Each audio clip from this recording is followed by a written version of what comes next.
we have before us the opportunity to forge for ourselves and for future generations a new world order.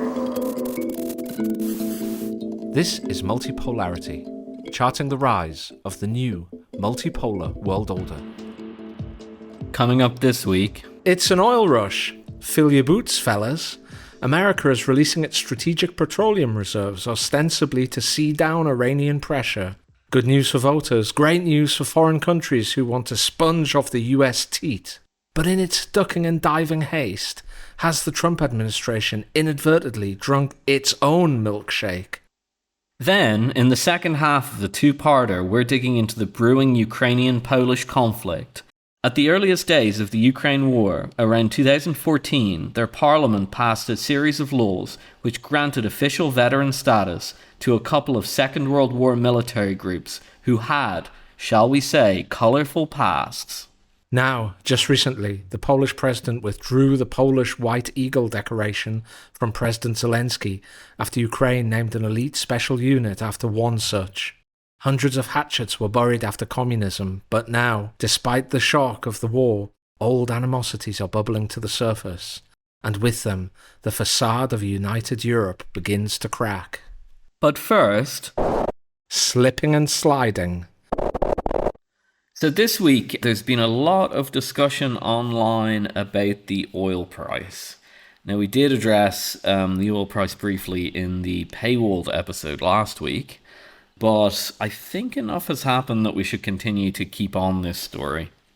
And part of the reason for that is on that rare occasion that Multipolarity, the podcast, in a sense, is sort of part of the story. So just to go back to where we started on this, the oil price was fairly high. It was trading between $90 and $100 a barrel for a while, pretty much since the beginning of the Hormuz crisis in March of this year. Wasn't high enough, in my opinion. I think that the ceiling was put on that oil price around March or so. But it was at least trading relatively high. And then about a week or two ago, probably closer to 2 weeks now, the oil price came down very dramatically. I think it's currently still trading below $70. So if you're looking at the oil price, you'd think absolutely nothing's wrong in the energy markets. But of course, not that much has changed on the ground in the actual energy markets themselves. So this is a little bit of a mystery. Well, it is and it isn't. The normie crowd are convinced that, or were convinced up until recently, I should say, that everything was going according to plan. Everything was totally normal.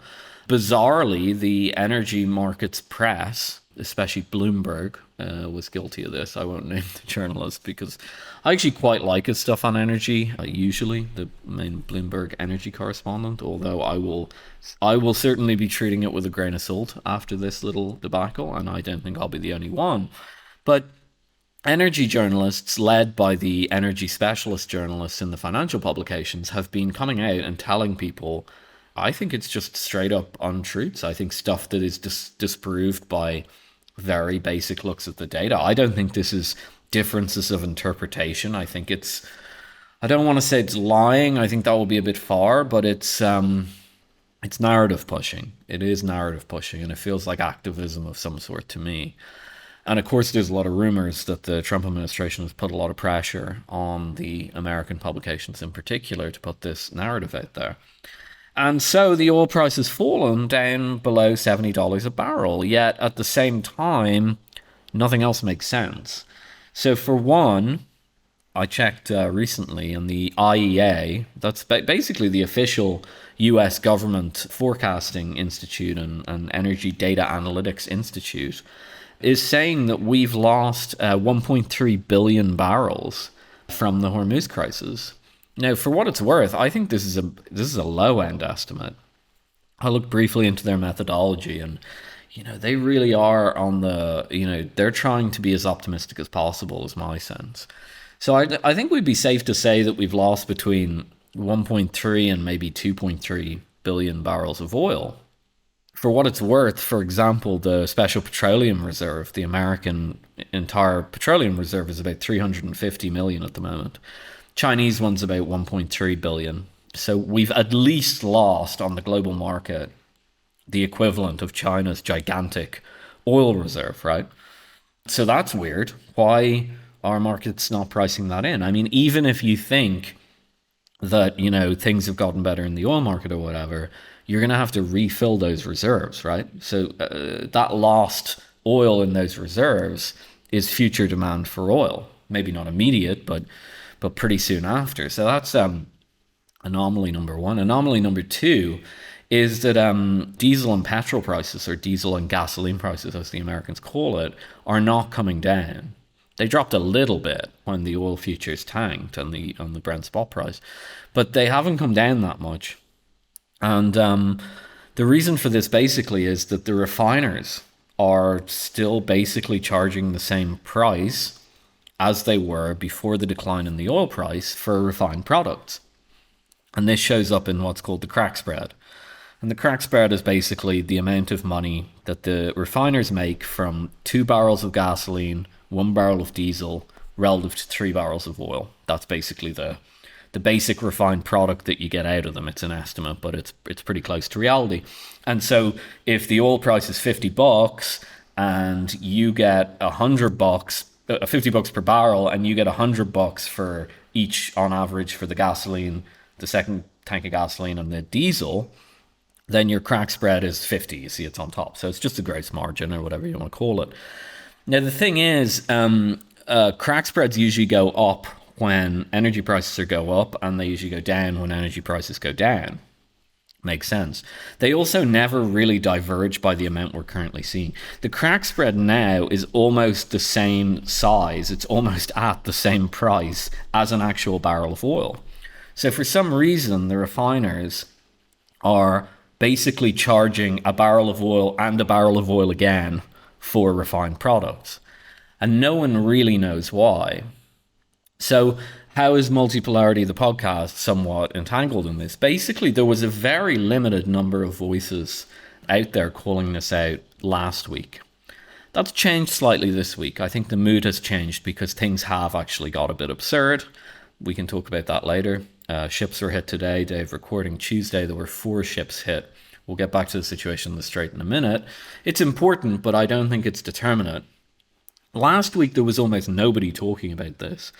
There were a couple of energy-focused Twitter accounts. Dario something or other, I can't remember the handle on that. It's a trading account in Asia. Has been good on it. HFI Research is a real ground-up energy analytics firm, and they've been very, very strong on it. I think they're independent, basically. Maybe I don't know exactly if they're a consultancy firm or a trading firm, but they seem genuinely independent.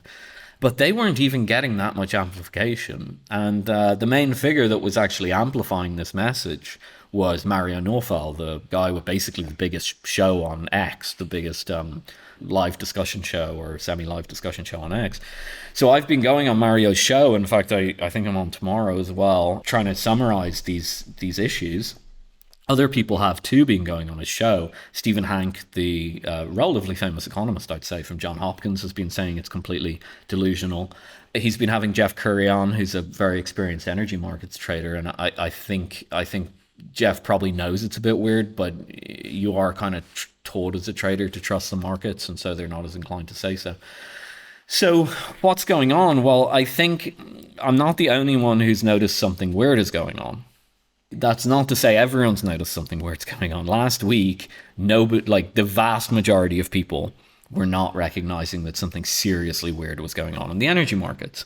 But there were a couple of people who were independent-minded enough and were trying to make things make sense, and they noticed something weird was going on. I just named some of them. Stephen Hanke, for example. Steve Hanke has been going on Mario's show, and he's been saying it as well. He's been looking mainly at the curve, the lack of backwardation in the curve, which maybe we can talk about in a moment. That's actually the very standard economics way of coming at it. I didn't really come at it from that perspective, but he's right that the lack of backwardation in the curve is strange. Maybe I'll talk about that in a minute. But basically, no one was really giving an explanation for what was going on. And I floated an explanation, which was basically that a lot of hedge funds have outsourced their trading to algorithms. So prior to the outsourcing, hedge fund traders did their own macro research. So they'd go and they'd look at central bank statements. They'd go and they'd look at statements about the energy market, about whatever macro traders trade, mainly currencies, commodities, and fixed income products, which are a form of currency trading. And they'd go and they'd listen to what the central banks are saying. They'd do inflation forecasts for here and here. They'd look at the fundamentals in various commodities markets, and they'd trade based on that. Anyway, in the past 5 years, a lot of those processes have been automated. And I can't prove this, but having been around it a little bit, in my opinion, the main method for automation was to have the algorithms pick up on keywords. So, yeah, of course, they pay attention to data releases about, forward projection, inflation rates or something like that. But they pay just as much attention to forward guidance, which is text, right? So text recognition software, effectively. And I think what's happened is that the US government has figured this out. The US Treasury's figured this out, because you got to realize that people who work in the US Treasury cycle in and out of the financial markets. Like, that's where they hire from. A lot of people go in and they do a stint at the US Treasury for 2 or 3 years, and then they go back out into the financial markets. It looks good on their CV, helps them get promoted. And, it's seen as kind of a public service, I guess. So it's the same people going in and out. It's a pretty small world, actually. And so I think they've basically figured out this issue with the algorithms. And so the statements that are being put out on the straight, especially by the president, especially by Trump on Street Social, are designed to drive the algorithms into short positions. And the algorithms are now at a once in a lifetime, almost 100% short position, while all the other indicators are screaming that this is an absolutely crazy thing to do. So we're at that moment now. I think it's starting to break. I might eat my words on that. They very well might go and, send out another charge of the horses and drive another narrative. But the narrative that they're putting out, that there was an oil glut, is increasingly making less and less sense. And I think people are beginning to wake up for it. I saw one of the glutters in chief, one of the energy correspondent I was talking about, came out today and was saying, like, oh, I hope China continues dumping their SPR, their reserves. It was a very different tone to last week when it was like, there's oil everywhere. We're literally slopping around in oil, and et cetera, et cetera. So I think it's starting to break. But, as I said today, the situation in the Strait was that 4 tankers were hit. I think 3 or 4 tankers were hit by the Iranians. It looks like the Iranians gave a bit of a respite on the tanker traffic to a certain extent, while the Ayatollah Khamenei's funeral was on. And I think the Americans basically timed their wall of slop campaign, as I've come to call it, their PR campaign to try and drive the price down. I think they basically timed it with the funeral, so that the Iranians, would have a little bit less activity, and they could get a few PR victories by sending a couple of tankers through. They also got the Saudis to quote extremely low prices. We can talk about that maybe later. But it was all hands on deck. It really was an all hands on deck operation. I never thought I'd see something so aggressive. I think the oil market is partially manipulated, and has been for as long as I've been watching markets. But even that cynical perspective, which is, pretty heterodox, I think a decent number of people think that, but it's not even close to being a majority. It's a sizable minority, I think, of people who understand markets think that, but it's not a mainstream position. But even that cynical view, I never thought I'd see the level of manipulation that we saw here. So it'll be really interesting to watch going forward, not just for the effects it's going to have on energy prices, but I think the effects it's going to have on the credibility of the Western financial system, credibility of Western governments, and the credibility of the financial press, which is mostly run out of the West. Maybe I'm wrong about that. Maybe everybody just forgets about it. We've had some very big events since COVID-19, and we've learned to forget things very quickly. Let's put it that way.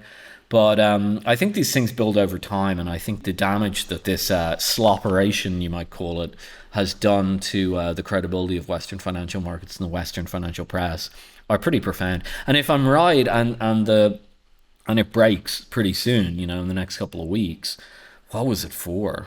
I mean, it really was a very short-termist policy. So that's where we are right now.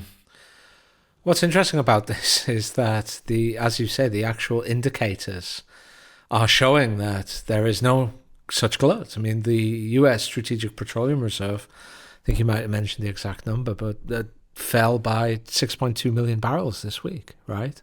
I mean, you don't dump out literally millions of barrels of oil from your, absolute. Which, just to put that number in context, the average number since March is 11% lower than that.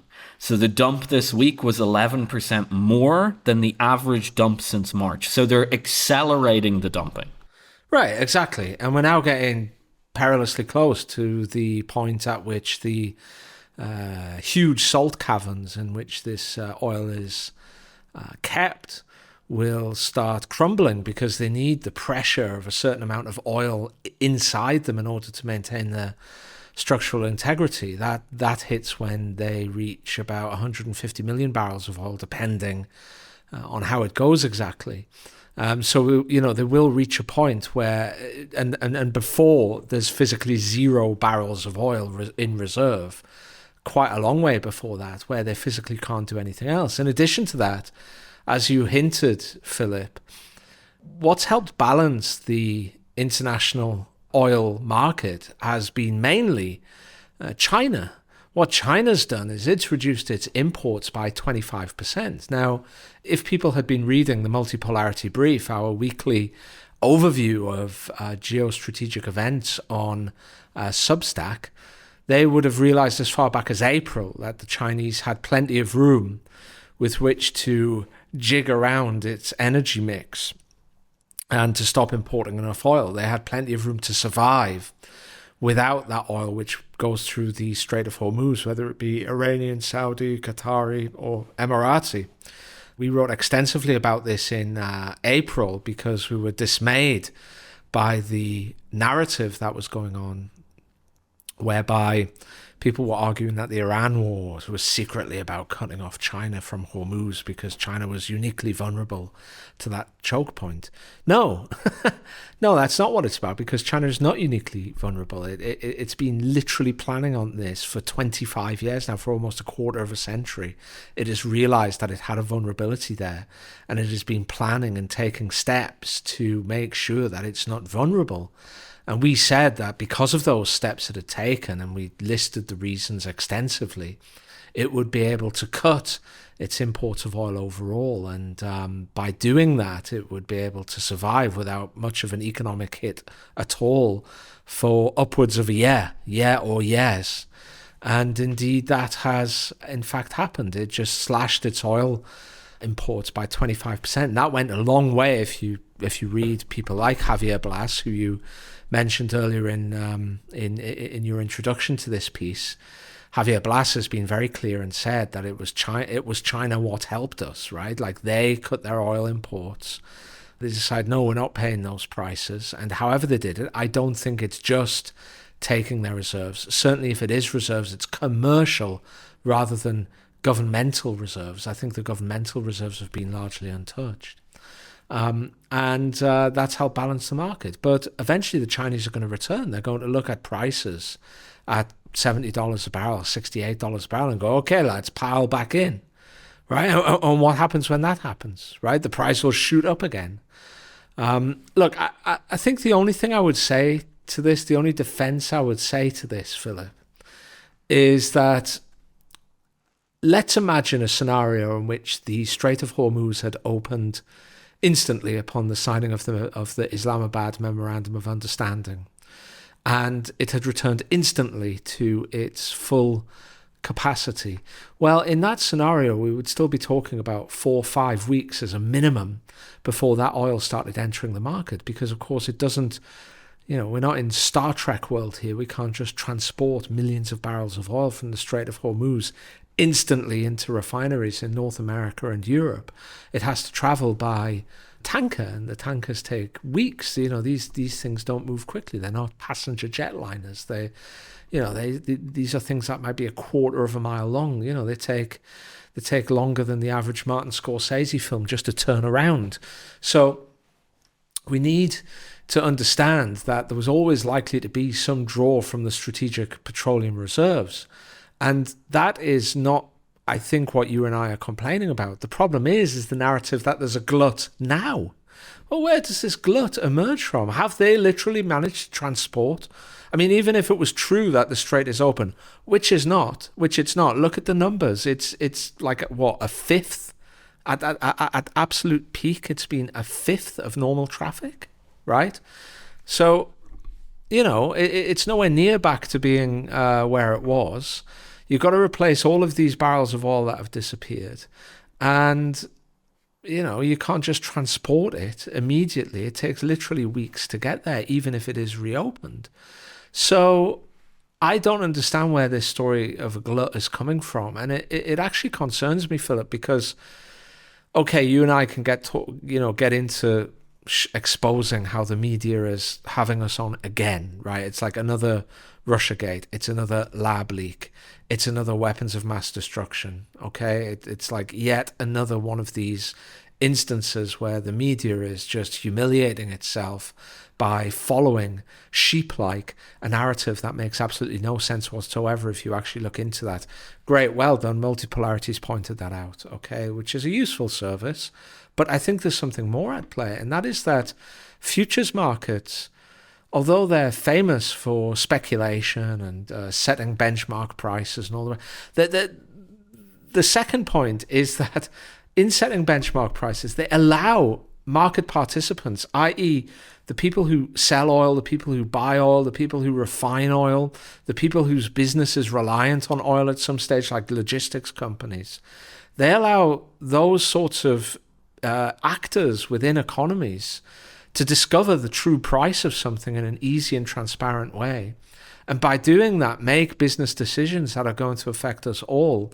And also it allows them through various devices to hedge against fluctuations in prices in the future, which again provides those companies with a certain degree of certainty when they're making their plans. If you get the US government screwing around with this, or individual actors messing around with this through the manipulation of hedge fund algorithms, through flooding reserves onto the market, through manipulative press releases that paint a false image on certain key times, through using the Treasury as a giant hedge fund to take out massive short positions at a time when they know that certain announcements are coming which may or may not bear relation to the truth. When you start doing that, you start muddying the waters of price discovery, and all of these key actors in the economy, like airlines, farmers, truckers, car manufacturers, oil refiners, all of these people, agricultural companies and farms who rely on petrochemical inputs of fertilizers, all of these people start being unable to make price discoveries and unable to properly hedge against future fluctuations. And by doing that, they have far less certainty, or they make decisions which turn out to be way off the mark. And you start getting long-term economic difficulties from that. It really affects the economy in the long term. In fact, this is one of the key differences between developed markets and developing markets. Developing markets tend to be corrupt, and that has real-life effects on the way that their businesses can work and plan for the future. Developed markets, on the other hand, tend to have the rule of law, but they also have transparency over data and prices. And by doing that, businesses can make stable long-term decisions. I think the consequences of these actions, I know it might seem expedient to do this now to save their bacon in the run-up to the midterms, or make people feel less angry about a disastrous war while they can. But in the long term, this has serious economic consequences that are difficult to put back together, because once people lose trust in the oil futures market as a reasonable arbiter of price discovery, then it's kind of hard to get back, right? Yeah, I mean, I don't even know about the midterms. I mean, the midterms are in November, right? This little slopperation, as you might call it, started less than 2 weeks ago. We're recording on the 7th of July.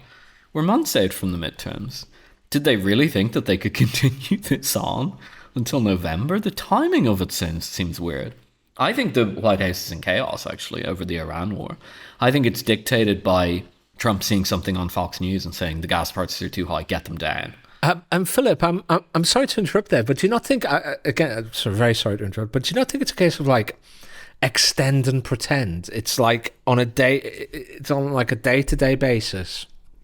We have this fire to put out and we're going to put this fire out. There's no real long-term planning here.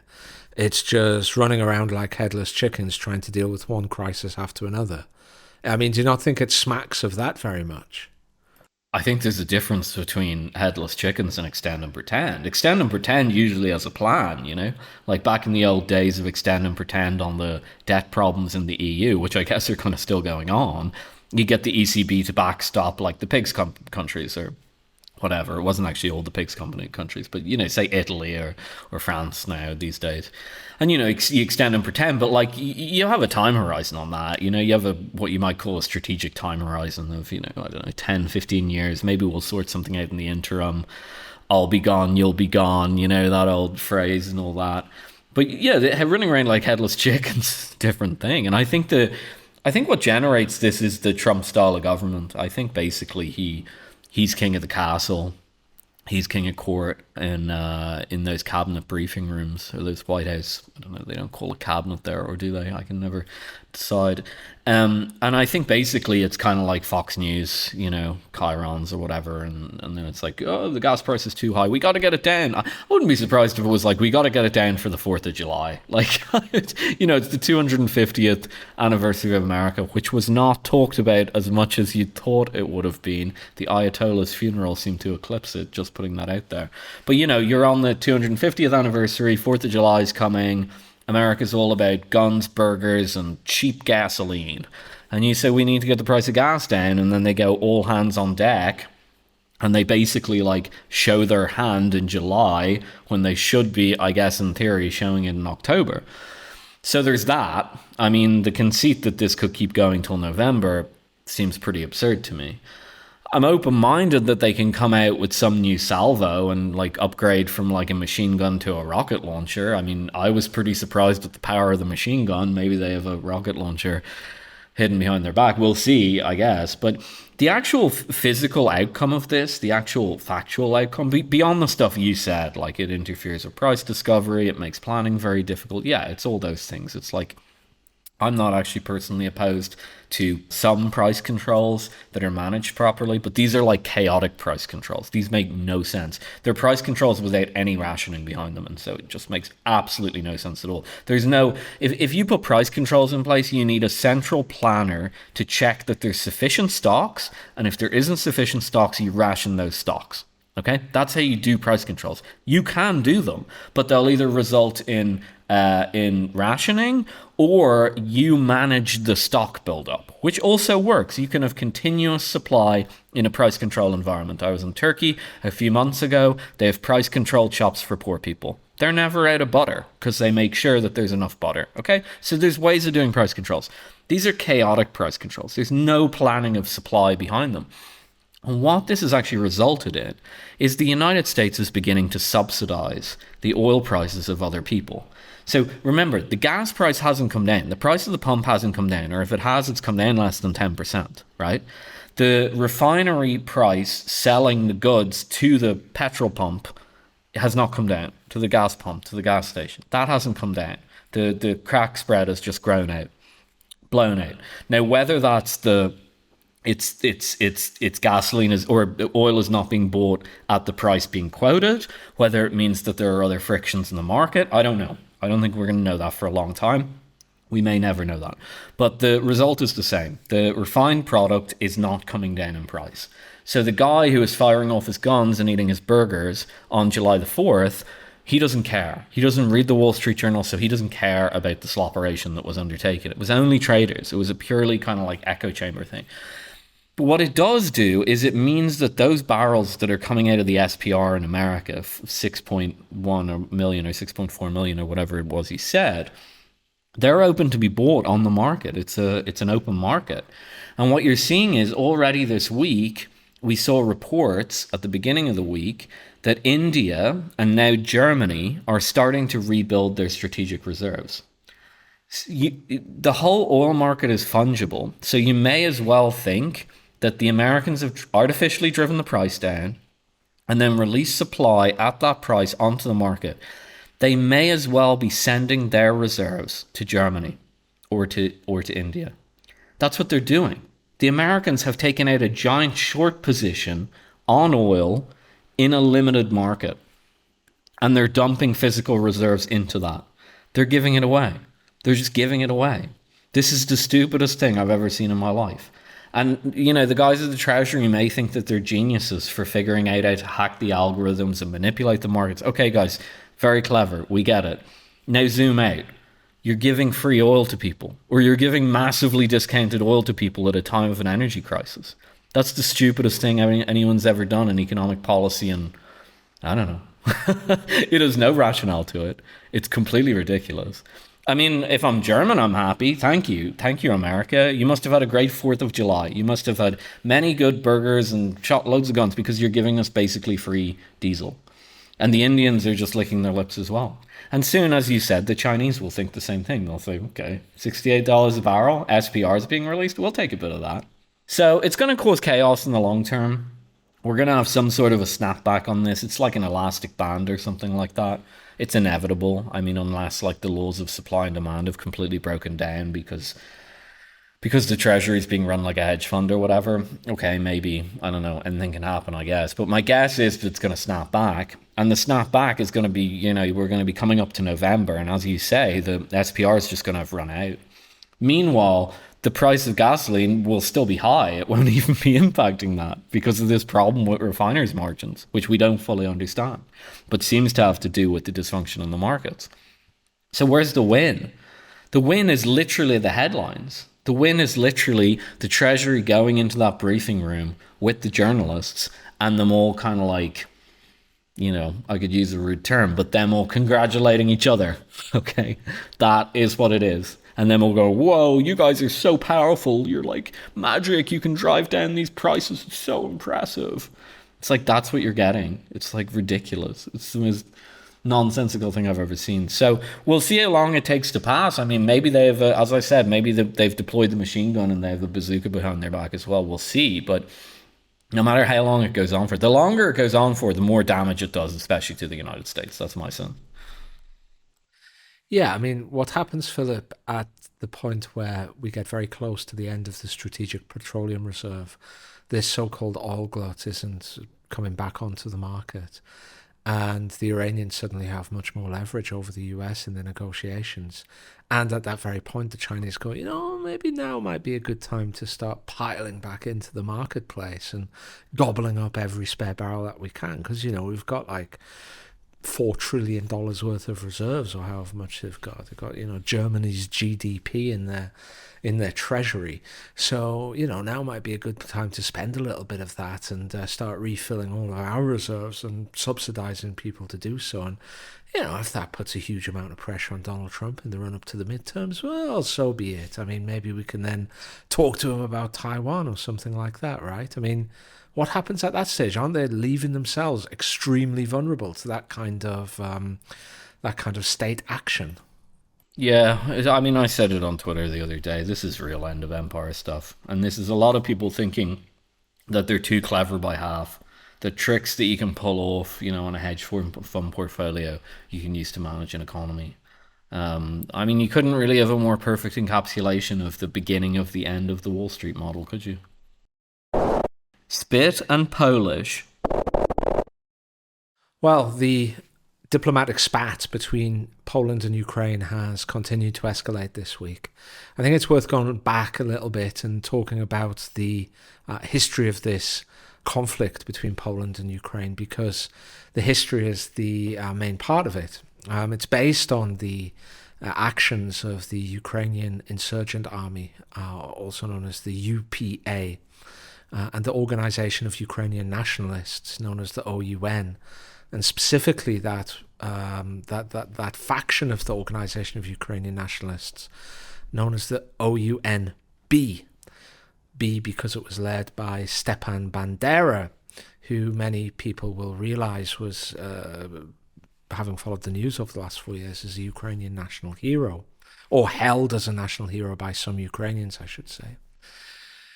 Now, the problem with these organizations is that they were directly responsible for the death of over 100,000 Polish civilians during the between 1943 and 1945. And these deaths were deliberately targeted ethnic cleansing and genocide. And they often deliberately targeted women and children and the elderly, and were involved in torture and a range of absolutely gruesome deaths. And obviously these events of those 2 years and the second part of World War II sit very heavily in the Polish national consciousness. Now, after the events of Maidan, the Maidan Revolution or the Maidan coup, however you want to put it, in 2014, very swiftly after, the Ukrainian parliament passed a series of laws aimed, they said, at decommunization. It was a part of an effort to break away from what they called their, Russian history. And one of those laws actually granted official military veteran status and benefits and honours to both the OUN and the UPA. Now, obviously, at the time, that was viewed very negatively by the Poles. I mean, you can imagine how, you would feel if you were, say, France and the Germans started to give members of the Waffen-SS, full benefits and veteran status and lauded some, Julius Streicher or, Heinrich Himmler as national heroes, right? It would not go down well, and the Poles viewed it as very much in those terms. Since that point, really, since 2014, so for well over 10 years now, has been a simmering issue between Poland and Ukraine. But recently it's flared up again when Ukraine decided to exhume the body from Western Europe, I think Luxembourg or maybe France, of Andrei Melnik, who was also part of the organization of Ukrainian nationalists, also involved in these horrible instances of genocide and savage ethnic cleansing of ethnic Poles, and bring him back to Ukraine for a kind of a full hero's burial, which involved President Zelenskyy himself laying a wreath on the newly dug grave. At the very same time, the Ukrainians decided to name an elite special forces unit the heroes of the UPA, which, the Poles were also outraged about, as you can imagine. Again, it would be a bit like the Germans, naming a formation after some Waffen-SS group in the Second World War. I should add here that the Ukrainians, for the sake of balance, the Ukrainians say that these groups also fought against the Nazis. That is true after the Nazis started to imprison them. It is true that they fought both the Nazis and the communists. And the Ukrainians would also claim that, a lot of historical figures have complex histories. But the point is they were all in favor of Ukrainian independence. I've seen people online, even pro-Ukrainian accounts online, even comparing these figures to Winston Churchill, who is also, of course, accused of ill deeds in places like India and Ireland and in the coal mining regions of England. I would suggest that you're not going to get very far winning hearts and minds in Britain comparing Winston Churchill to, Nazi collaborators who were themselves really fascist and almost Nazi in their ideology, but certainly fascist and, hyper-nationalist, and who were engaged in ethnic cleansing in order to build a kind of a pure Ukrainian nation. But that's another story. The point is that this really has now expanded into quite a serious diplomatic issue. The Polish president publicly withdrew the White Eagle honor, which is Poland's highest state honor and had been awarded to President Zelenskyy for his great bravery fighting the Russians. They publicly removed that, and this led to some other Ukrainian officials returning their Polish awards in protest. And it's also led ultimately to even the liberal government of Poland, which is packed with people like Donald Tusk and your favorite foreign minister, Philip Pilkington, Mr. Sikorski, who would ordinarily like to brush this under the carpet, who and really are not attached to their country, and they don't have too nationalist brain cells to rub together, and they're really kind of pan-European and pan-liberal universalist utopia in their outlook.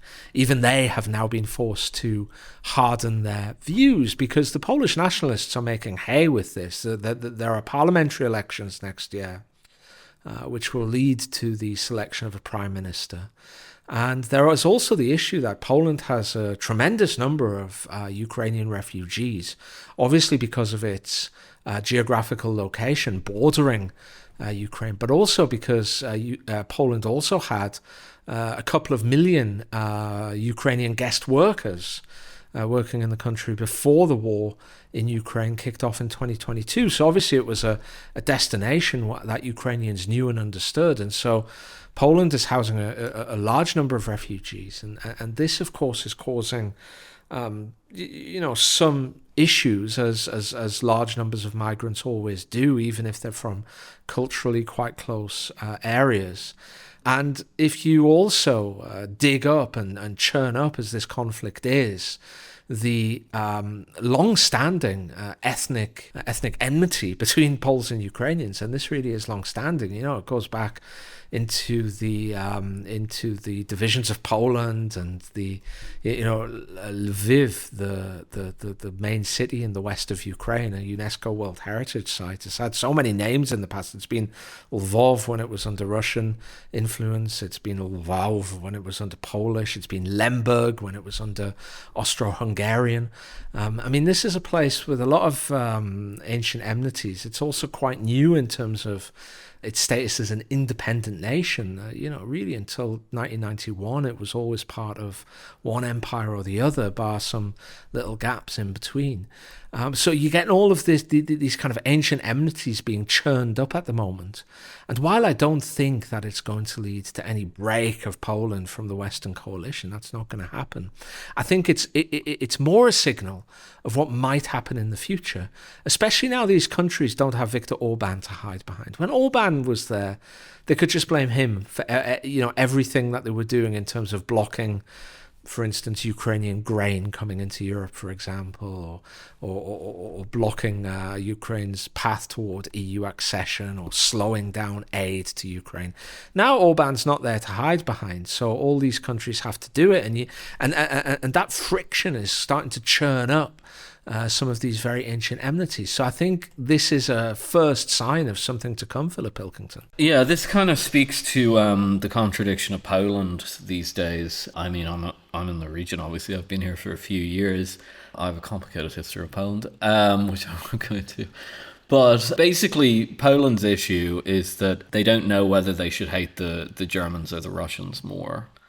And that puts them in a kind of precarious position. Now, this has to do with history. It has to do with the loss of their empire. It has to do with their place in Europe after that, the difficult times they went through in the Second World War especially, but in the 20th century in general.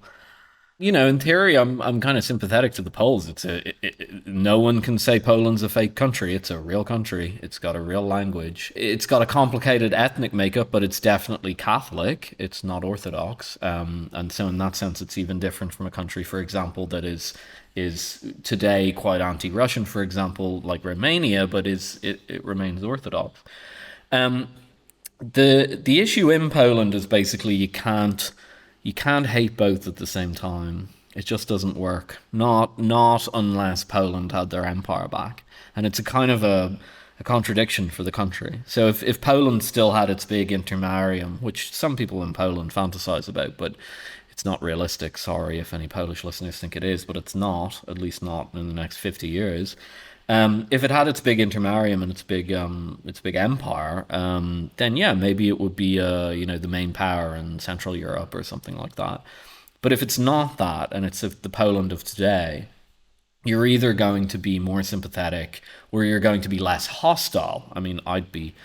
If I were advising Poland, I'd say try and stay as neutral as possible in the situation that you're in. So maybe the better way of phrasing it is you'd be less hostile to one side or the other. Now, in recent years, the Poles have chosen basically to be less hostile to Germany. And that probably is the right phrasing. I don't think you'll go to Poland, to Warsaw, and find too many Poles that are in love with Germany, although some of the globalists that are running in the Tusk government probably do actually feel that way. And I think that they've broadly sided with the German side, or they've been less hostile to the German side. Just contingent. It's just contingent. If you look at the actual history of Poland, you have to be careful with these ethnic conflicts. But I think if you look at it objectively, the World War II period, the side that was more hostile to Poles as Poles were the Nazi Germans. I mean, they saw them as subhumans. That's very clear. And the Russians invaded and turned them communist, but there was no inherent ethnic hatred, right? So the Poles got the same treatment as the communists as the rest of Eastern Europe, right, and the rest of Central Europe that was turned communist up to Hungary and so on. But the Germans definitely singled them out as ethnically dirty, and so did the Ukrainian Nazis, in effect. So to my mind, I don't think that's actually that controversial. So why would the Poles have decided to kind of go in the more Western European direction? I think it's basically because of the collapse of the Berlin Wall. The last liberation, quote unquote, for Poland was from the Russian influence, from the communist influence. It wasn't from the German invasion in World War II. That was a distant memory. That was, replaced with the Russian occupation. It was an occupation. And so the more recent one is the Russian occupation. And so the people currently in charge of Poland, I don't think every Pole, by the way, but I think the people currently in charge of Poland are more fixated on that. But it's, you could say it's unusual. You referenced Hungary before, the Orban government. They never had this hang up about the Russian situation. They just didn't have it. Most people in Hungary don't have it. The new government, mixed job, I'd say. Some of them do, and it is a minority position in Hungary. But the Hungarians don't have the same anger about the communist period as the Poles do. I don't fully understand that, to be honest. The occupation of Budapest by the Red Army was really brutal, actually, if you look into it. But that animosity just doesn't stay there, and both were temporarily occupied by the Germans, by the Nazis. It was complicated in Hungary. It was a Nazi splinter party called the Arrow Party. I'd have said the Polish got a much harsher deal under the Germans than the Hungarians. The Hungarians were seen as kind of quasi-Germans from the Austro-Hungarian monarchy. So I don't think it makes much sense, the position that Poland have taken currently. And I think that's the contradiction that this is bringing out. Because if you actually look at the historical record, again, you have to be a little bit careful about this, especially if you're not from it. People get very mad about these things. I'm Irish. I know. I get the ethnic thing. I know how mad people get after 4 beers in a Dublin pub about these issues. Trust me, I grew up with it. But, if you do look at it objectively, it is kind of strange that the Poles have taken the side of people who kind of saw them as subhumans against the side of a communist technocratic empire that briefly took them over. And, you could talk about Russian influence and, the collapse of the Polish Empire, but it's very, very distant days at that point. So I think that's the contradiction that's coming out. And I think the other thing that's happening in the region is that the Poles are becoming increasingly cognizant that if the Ukrainian state falls and the Europeans continue their war rhetoric, which they seem intent on doing, the only real army in Europe is the Polish army. The Ukrainian army the AFU was a real army. We can see it could stand up against the Russian army. Never thought it had a chance of winning, but it had a chance of standing. It could stand against the Russian army. There's no other army in Europe, maybe the Romanian, but I don't think so. I think the only other serious army that could stand up to the Russians for a couple of years maybe would be the Polish army.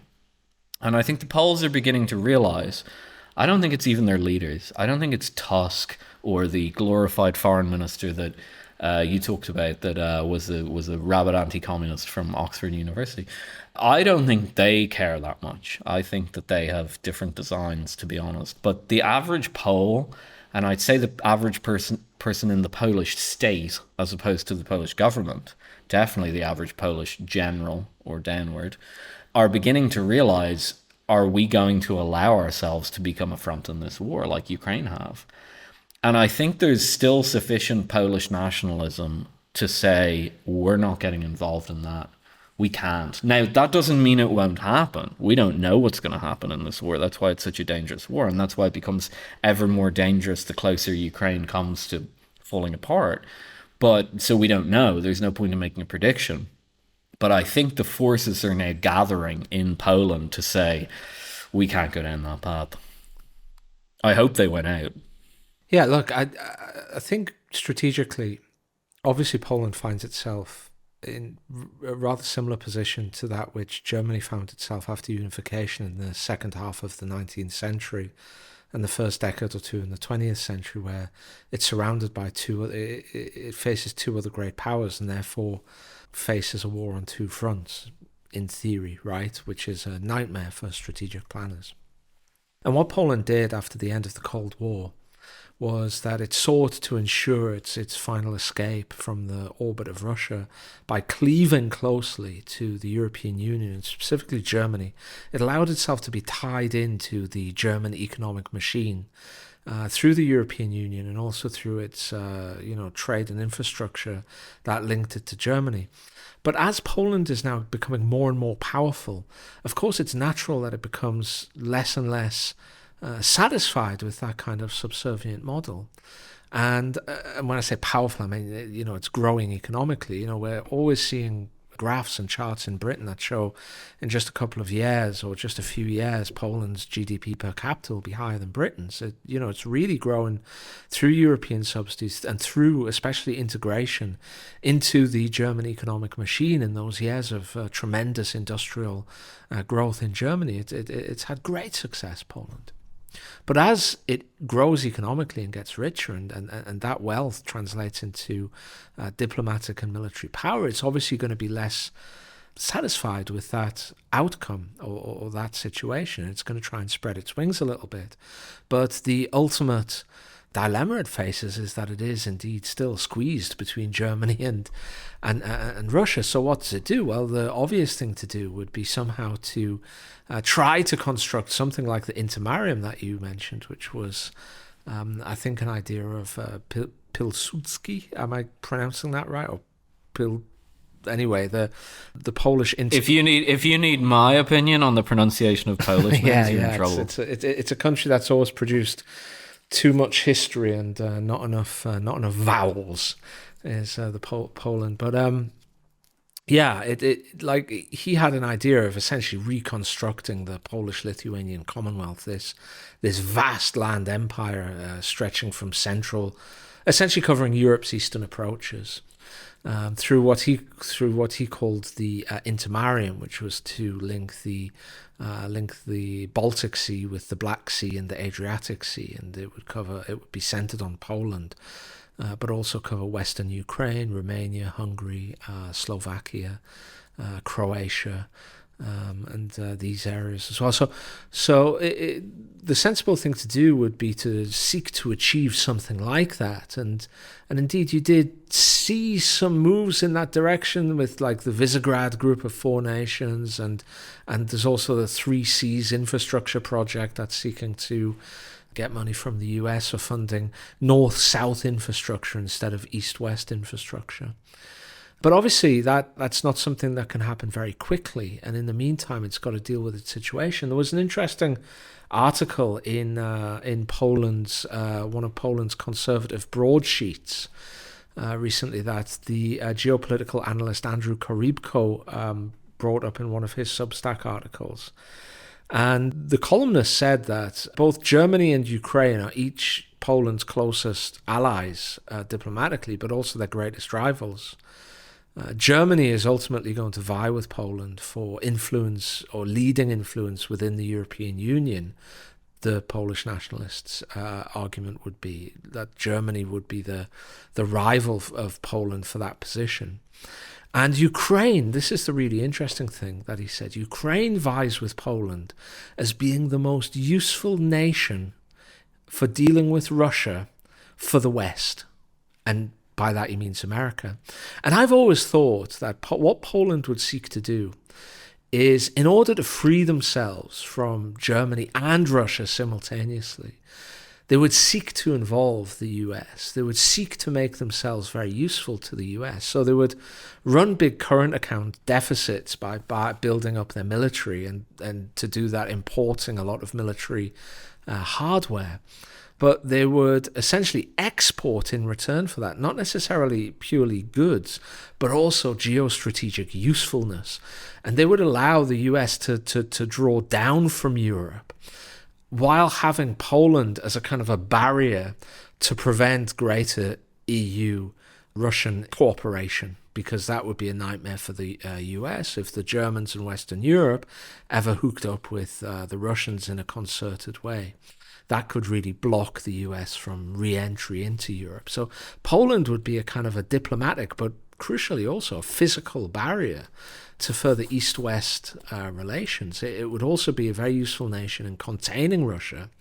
And he argued that Ukraine is now rivaling Poland as this useful nation for the Western, i.e. read Atlanticist/US, policy of containing and dealing with Russia. And I thought that was tremendously interesting. And I think this is the sort of conflict that's going to emerge. Right now, you have the war putting pressure on these groups, and it's kind of forcing them together. And all of these ancient enmities, all of these diplomatic spats, all of the arguments between the farmers from different nations, all of the concerns about who's going to be strategically most useful for the US, all of that is not strong enough to break this pressure that's forcing them together. But once the war ends, that pressure is released, and you might see more quarrelling and diplomatic spats like this, and you maybe even might see rivalries emerge. I think that's something to look out for.